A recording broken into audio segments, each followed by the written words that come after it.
Welcome back to this machine learning case study. Today we're going to be covering the paper Artificial Intelligence-Based Approaches to Evaluate and Optimize Phytoremediation Potential of In Vitro Regenerated Aquatic Macrophyte, Ceratophyllum demersum. The release of pollutants such as heavy metals into the ecosystem from industrialization is a threat to environmental and human health. Phytoremediation uses plants to remediate this polluted land and water while avoiding further environmental damage. Ceratophyllum demersum is a floating plant species that can be used to remove heavy metals from aquatic environments.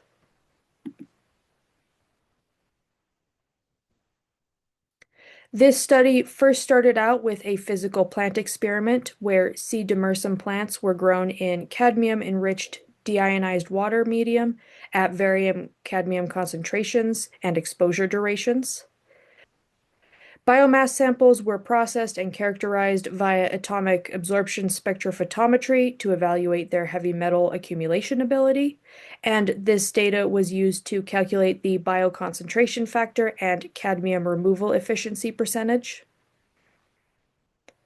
The bioconcentration factor is calculated by taking the trace element concentration within the plant tissue in milligrams per kilogram and dividing that value by the initial concentration of the element within the solution in milligrams per liter. The cadmium removal efficiency percentage is calculated by taking the initial cadmium concentration and subtracting that by the cadmium concentration after phytoremediation and dividing that value by the initial cadmium concentration in milligrams per liter and multiplying that value by 100.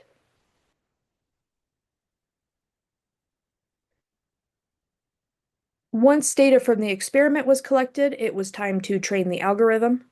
Input variables were cadmium concentration and exposure duration. Output variables were cadmium concentration in the water solution, cadmium concentration in the plant tissue, the bioaccumulation factor, and the cadmium removal percentage. Machine learning algorithms used in this study were the extreme gradient boosting or XGBoost algorithm, the random forest, and an artificial neural network-based multilayer perceptron. Algorithms were evaluated using three different metrics: the coefficient of determination, or R-squared value, which calculates the strength of the relationship between the model and the dependent variables; the mean square error, which indicates how close a regression line is to the measured data points; and a mean absolute error, which finds the average magnitude of the differences between the prediction and the actual value from the dataset.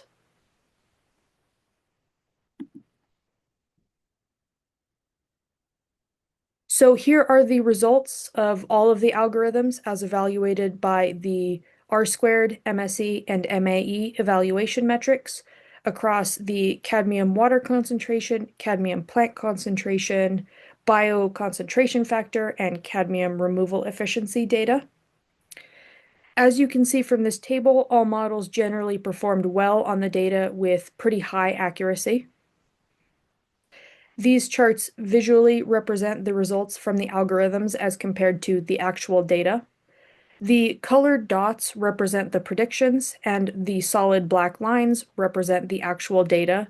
These charts show that the dots, for the most part, fall onto the line, meaning that the predictions of all the models were very accurate when compared to the actual data from the physical experiment.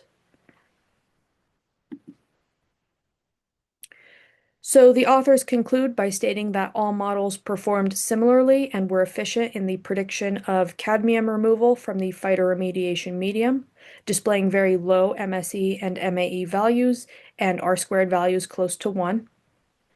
Artificial intelligence and machine learning have promise in the optimization for phytoremediation and other similar sustainable environmental practices. But more research should be done to validate and optimize these results and establish similar new protocols. If you'd like to read more about the experiment, you can find the manuscript at this full citation. Thank you for watching.